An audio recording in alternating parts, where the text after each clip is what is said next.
জাতীয় দলে আশরাফুলের অন্যরকম ফেরা, সিলেটে অনুশীলন শুরু করলো বাংলাদেশ ও আয়ারল্যান্ড।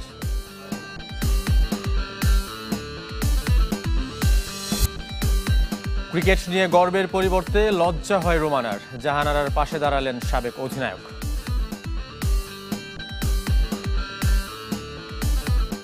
উনি আসলে একটু টাচ করে কথা বলা পছন্দ করতেন, ক্লোজলি যে কথা বলা পছন্দ করতেন, এবং জাহানারা যেগুলো দেখিয়েছেন এগুলো সবসময় দেখা যেত। বাংলাদেশ ভারত ম্যাচের টিকিট বিক্রি শুরু সোমবার, মূল্য বাড়লেও বিপুল দর্শক উপস্থিতির আশা বাফুফের। প্রথম টেস্টের জন্য সিলেটে অনুশীলন শুরু করেছে বাংলাদেশ ও আয়ারল্যান্ড। নতুন আর ভিন্ন আঙ্গিকে পথে চলা শুরু স্বাগতিকদের। ব্যাটিং কোচ মোহাম্মদ আশরাফুল আর টিম ডিরেক্টর আব্দুর রাজ্জাকের প্রথম অনুশীলন। আরও দুদিন ও প্রস্তুতি নিয়ে মঙ্গলবার সিলেট টেস্টে নামবে বাংলাদেশ ও আয়ারল্যান্ড।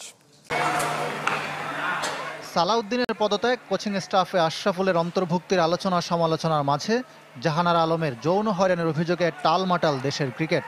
তবু মনোযোগ দিতে হচ্ছে মাঠের খেলায়। সিলেটে আয়ারল্যান্ডের বিপক্ষে প্রথম টেস্টের জন্য প্রস্তুতি শুরু করেছে বাংলাদেশ। কদিনের ব্যবধানে বদলে গেছে দলের ভেতর বাহির।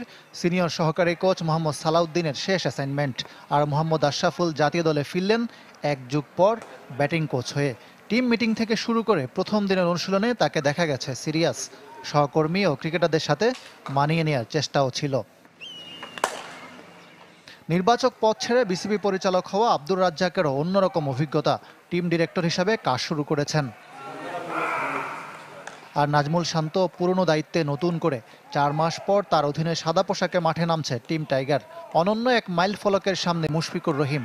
সিলেটে খেলবেন 99তম টেস্ট, ঢাকায় ফিরে সেঞ্চুরি। এদিন সকালে অনুশীলন করেছে আয়ারল্যান্ড। কন্ডিশনের চ্যালেঞ্জ উতরে যেতে চায় আইরিশরা। বিশেষ করে অভিষেকের অপেক্ষায় থাকা দলের 5 ক্রিকেটার। যদিও 7 জনের টাইগারদের সাথে খেলার অভিজ্ঞতা আছে। 2023 সালে একবারে মুখোমুখি হয়েছিল দুদল। এদিকে জাহানারা আলমের পাশে দাঁড়ালেন নারী দলের সাবেক অধিনায়ক রুমানা আহমেদ। বললেন, ক্রিকেট নিয়ে গর্বের পরিবর্তে এখন লজ্জা হয় তার। মঞ্জুর ইসলামের বিরুদ্ধে রুমানার অভিযোগের শেষ নেই। ক্রিকেট বোর্ডের কাছে প্রতিকার চেয়েও পাননি। সারা জীবন ভালো ক্রিকেট খেলে এই সুযোগের অপেক্ষায় হয়তো বা থাকা লাগতে পারে। তো এটা আমার জন্য একটা লজ্জাজনক ব্যাপার। তো বারবার এত চ্যালেঞ্জ আসলে নিয়ে পারা যায় না। ক্রিকেট নিয়ে গর্ব নেই, ক্যারিয়ারের পড়ন্ত বেলায় আক্ষেপ আর হতাশার গল্পগুলো দীর্ঘ। বাংলাদেশ নারী দলের সাবেক অধিনায়ক হয়েও যখন এমন মন্তব্য করেন রুমানা আহমেদ, তখন দেশের ক্রিকেটের অপ্রিয় বাস্তবতা দিনের আলোর মতো স্পষ্ট। প্রশ্ন উঠেছে, রক্ষক কি ভক্ষকের ভূমিকায়? যৌন হয়রানির অভিযোগ এনে আলোচনা উস্কে দিয়েছেন জাহানারা আলম। এ পেসারের কাঠগড়ায় জাতীয় দলের সাবেক নির্বাচক মঞ্জুরুল ইসলাম সহ অনেকে। সতীর্থদের এমন অভিযোগ নিয়ে মুখ খুলেছেন রুমানা আহমেদ। এই টাইপসের প্রবলেম আমাদের সাথে ওইভাবে শেয়ার করেনি কখনো। মেয়েদের সাথে আসলে যেভাবে চলাফেরা বা কথা বলার দরকার ছিল, উনি আসলে এই জিনিসগুলো মেনটেন একটু কম করতেন।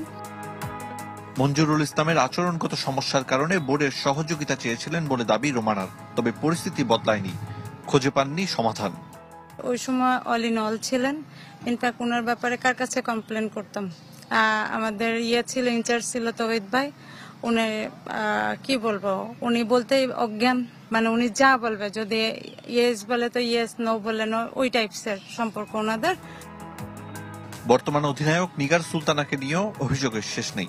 দলে গ্রুপিং আর বাজে আচরণের অভিযোগ এই সাবেক অধিনায়কের। আমরা ন্যাশনাল টিমের প্লেয়ার, আমাদের তো ওইভাবে করে তো রেসপেক্ট করবে। তাড়ানো মানে কি সেই লেভেলে তাড়ানো? মারুফা হচ্ছে আপনার ওর মনে হয় একটা ক্যাচ না ফিল্ডিং মনে হয় মিস করেছে, ওকে মাঠ থেকে বের করে দিয়েছিল এবং ও কানতে কানতে বেরোছিল এবং আমাদেরকে করছিল যে ওর পর থেকে কিন্তু কনফিডেন্স কিন্তু লো হয়ে গিয়েছিল ওর। আমিনুল ইসলামের নেতৃত্বাধীন বিসিবিতে রোমানার চাওয়া পুরনো ঘটনার সুষ্ঠু তদন্ত, ক্রিকেটের নিরাপদ পরিবেশ। প্রথমবারের মতো কাল ঢাকায় শুরু হচ্ছে দুদিনের ক্রিকেট কনফারেন্স। প্রত্যেক জেলা ও বিভাগের ক্রিকেট সভাপতি, ক্রীড়া সংস্থার সরকারি কর্মকর্তা, জেলা কোচ ও নারী সংগঠকরা অংশ নেবেন। লক্ষ্য ক্রিকেটের বিকেন্দ্রীকরণ। বাংলাদেশের সমস্ত জেলা থেকে কাউন্সিলর আসবেন, যেসব নারী উদ্যোক্তা ক্রিকেটের সাথে রিলেটেড আছেন তারাও এখানে আসবেন। এখানে বাংলাদেশ ক্রিকেট বোর্ডের সাথে তাদের মত বিনিময় হবে। সবাই একসাথে আমরা একটা আইডেন্টিটি জেনারেট করব, যেটি আমাদের ক্রিকেটকে ডিসেন্ট্রালাইজ করার জন্য অনেক সাহায্য করবে। বাংলাদেশ ভারত ম্যাচ দেখতে গুনতে হবে অন্তত 500 টাকা। এবার সর্বোচ্চ টিকিট মূল্য রাখা হয়েছে 8,000। সোমবার দুপুর 2টা থেকে অনলাইনে শুরু হবে টিকিট বিক্রি। সিঙ্গাপুর ও হংকং ম্যাচের চেয়ে মূল্য বৃদ্ধি পেলেও ফুটবল ফেডারেশন প্রত্যাশা করছে বিপুল দর্শক উপস্থিতি। বাংলাদেশের বছরের শেষ ফুটবল ম্যাচ। এশিয়ান কাপ বাছাই থেকে মূল পর্বে খেলার সমীকরণ নেই, কিন্তু বাংলাদেশ ভারত ম্যাচ বলে উন্মাদনা বছরের যে কোনো ম্যাচের চেয়ে বেশি। সেই ম্যাচের টিকিট সোমবার দুপুর 2টায় অনলাইনে quicket.me থেকে কিনতে পারবেন দর্শকরা। যদিও এবার গুনতে হবে সিঙ্গাপুর ও হংকং ম্যাচের চেয়ে বেশি অর্থ। 100 টাকা বেড়ে গ্যালারির টিকিট এখন 500। এছাড়া 3000 টাকায় কেনা যাবে ক্লাব হাউস 2 এবং ভিআইপি 3 টিকিট। ভিআইপি 2 আর ক্লাব হাউস 1 এর মূল্য 4 ও 5000 টাকা। Red box, sky view, sky box আর কর্পোরেট বক্সের জন্য গুনতে হবে 6 থেকে 8000 টাকা। ক্লাব হাউস 1 মেবি একটা কর্পোরেট নিতে পারে আবার, যেটা প্রথম খেলাতে রবি নিয়েছিল। ওটা এখনো ডিসকাশন চলছে। ওটা যদি হয় তাহলে মেবি ওটা অফলাইন চলে যাবে, বাট ওটার বাইরে কিন্তু আমাদের ক্লাব হাউস 2 এবং গ্যালারি এবং বিভিন্ন অন্য যে সিটগুলি আছে ওগুলি অনলাইন চলে যাবে। বাংলাদেশ নেপাল ম্যাচের টিকিট বিক্রিও চলছে অনলাইনে, যদিও এখনও মেলেনি আশানুরূপ সাড়া। দুটি ম্যাচেই হামজা সমিতির খেলার সম্ভাবনা থাকায় পূর্ণ গ্যালারির আশা দৃঢ় বাফুফের। অনেক দর্শকের একটা বাজেটিং করতে হয়। তার মানে বাজেটের ভিতরে ইন্ডিয়া খেলাটা ওনারা আগে বাজেট করছে। যদি ইন্ডিয়া খেলা না হয় আমার মনে তখন নেপাল খেলাটা হবে, বাট নেপাল খেলা কিন্তু স্মুথ যাচ্ছে, এভরিডে কিন্তু টিকিট যাচ্ছে। 13 নভেম্বর নেপাল আর 18 নভেম্বর ভারতের বিপক্ষে বাংলাদেশের ম্যাচ সামনে রেখে স্পন্সর, নিরাপত্তা, অভ্যন্তরীণ আয়োজন সহ সামগ্রিক কার্যক্রমের অগ্রগতিতে সন্তুষ্ট কম্পিটিশনস কমিটি। প্রতিপক্ষ বিবেচনায় এবার নিরাপত্তায় মনোযোগ সবচেয়ে বেশি, অর্থ আয়েও সম্ভাবনা বেশি। নারী ক্রিকেট নিয়ে বোমা ফাটালেন সাবেক অধিনায়ক জাহানারা আলম। সাবেক ম্যানেজার ও নির্বাচক মঞ্জুরুল ইসলাম মঞ্জুর আপত্তিকর প্রস্তাবে রাজি না হওয়ায় জাতীয় দলে খেলতে দেয়া হয়নি বলে অভিযোগ করেন তিনি।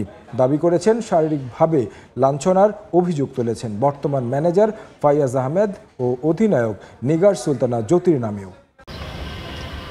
ক্রীড়াঙ্গনে নানা প্রতিবন্ধকতার শিকার নারীরা, তবে সব বাধা পেরিয়ে বাংলাদেশের ক্রিকেটে প্রথম মহাদেশীয় শিরোপা এনে দিয়েছেন জাহানারা সালমারা। ক্রিকেটের মানচিত্রে যে নারীরা বাংলাদেশকে গর্বিত করেন তারাই যৌন নির্যাতনের শিকার হচ্ছেন জাতীয় দলের ম্যানেজমেন্ট দ্বারা।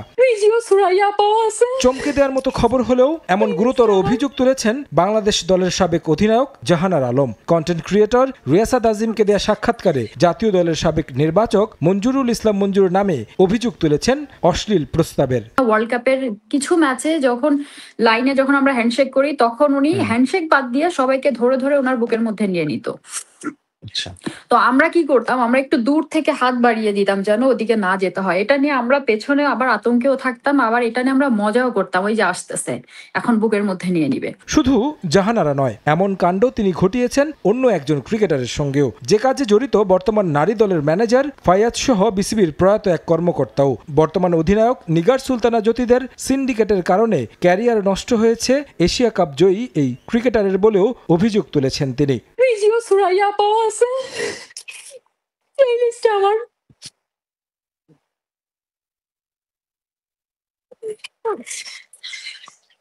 এই লিস্টে আমার ফায়াজ ভাই আছে,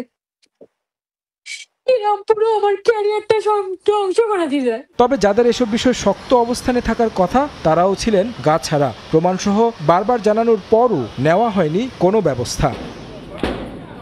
তবে বর্তমান বোর্ডও যেন ওট পাখির মতো বালুতে মাথা গুজে আছে, যেন কিছুই হয়নি। জাতীয় দলের একজন সাবেক ক্রিকেটার এমন অভিযোগ তোলার পর প্রেস বিজ্ঞপ্তি দিয়ে প্রত্যাখ্যান করা হয় সেই অভিযোগের। অথচ এই অভিযোগের তদন্ত করারও প্রয়োজন মনে করেনি, যা প্রশ্নবিদ্ধ করেছে বোর্ডের এমন নির্বিকার কাণ্ডকে। এসব বিষয়ে সত্যতা জানতে মঞ্জুকে বারবার কল দেয়া হলেও তিনি রিসিভ করেননি।